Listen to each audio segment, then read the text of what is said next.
Cockroach Janata party, right? The Gen Zs protest, the new social movements. तो पहले तो Gen Zs हैं कौन?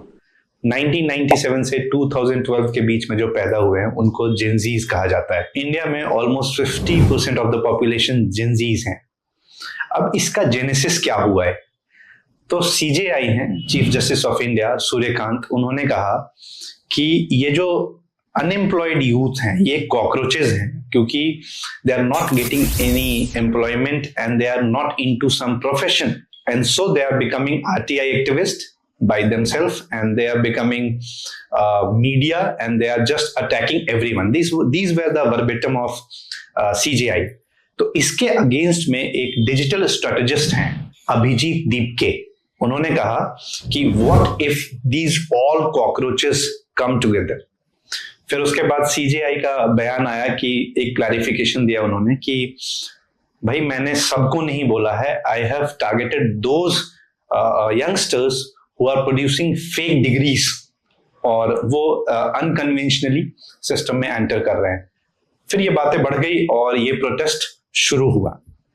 तो इस प्रोटेस्ट के बहुत सारे 4-5 मेन एजेंडे हैं, जिसमें एक बेसिक एजेंडा ये था कि नीट का पेपर लीक हुआ है, तो जो एजुकेशन मिनिस्टर है उनका रेजिग्नेशन होना चाहिए।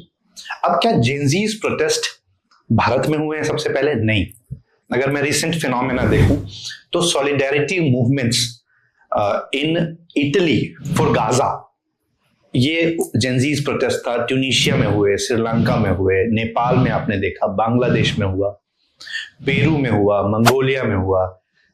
इन सारे कंट्रीज में रिसेंट जेनजीज प्रोटेस्ट हुए हैं। फ्रांस में हुआ अगेंस्ट न्यू टैक्सेस सिस्टम। सबसे पहले इसका पास्ट जो बेस है वो समझते हैं और फ्यूचर क्या हो सकता है ये देखिए। रॉबर्ट और जेम्स डेविस की थियरी है relative deprivation theory, that is expectation versus reality. वो इसका बेस है कि हमने जो एक्सपेक्ट किया था आपसे वो आप प्रोड्यूस नहीं कर रहे हो, तो हम सड़कों पे आएंगे और न्यू सोशल मूवमेंट्स करेंगे। पॉलिटिकल एनालिस्ट इसे न्यू सोशल मूवमेंट्स में कैटेगराइज करते हैं। अब इसका फ्यूचर क्या है? जॉन मैकार्थी और मेयर जेड ने एक थियरी दी है, रिसोर्स मोबिलाइजेशन थियरी। ये इसका फ्यूचर है। तो इसका जो फ्यूचर है वो डिपेंड करेगा इस थियरी पे, क्योंकि इस थियरी के दो फेसेट्स हैं, एक तो इंटेलेक्चुअल रिसोर्सेस और एक मटेरियल रिसोर्सेस। इंटेलेक्चुअल रिसोर्सेस क्या है इसमें अवेलेबल? तो वो जो पॉजिटिव लॉबीज हैं, आप इसमें एक मेजर फेस देख रहे होंगे।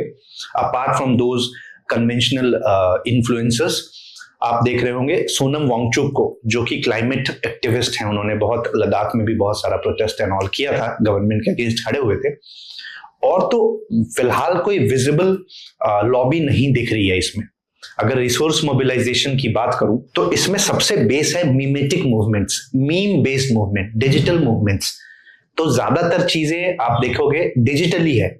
अगर इनके प्रोटेस्ट हो रहे हैं, वहां के इंफ्रास्ट्रक्चर देखो, वहां के मोबिलाइजेशन देखो, तो वहां पे वो बहुत ज्यादा नहीं है, ज्यादातर ये चीजें ऑनलाइन है।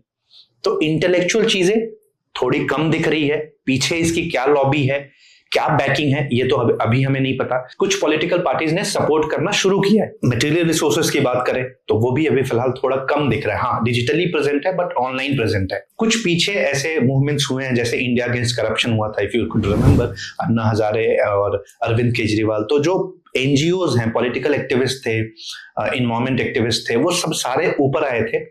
और जो IAS IPS की भी लॉबी थी, उनका भी सपोर्ट था। अरविंद केजरीवाल खुद एक IRS रहे हैं, तो उस वजह से वो मूवमेंट थोड़ा और ज्यादा सक्सेसफुल हुआ था। अब गवर्नमेंट के लिए क्या टेक है?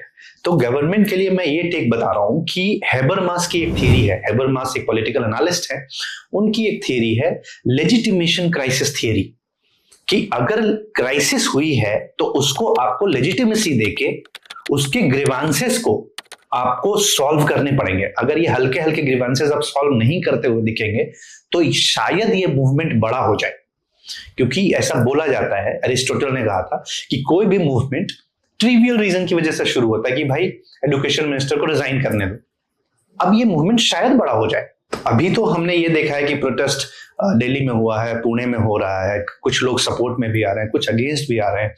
अब ये कहां तक सक्सेसफुल होता है ये तो टाइम बताएगा, जो कि गवर्नमेंट के स्ट्रक्चर पे बहुत ज्यादा डिपेंड करता है। जैसे ये नेपाल में सक्सेसफुल था क्योंकि गवर्नमेंट के स्ट्रक्चर थोड़े वीक थे, बांग्लादेश में भी था, बट यहां पे अभी गवर्नमेंट का जो स्ट्रक्चर है वो थोड़ा स्ट्रांग है।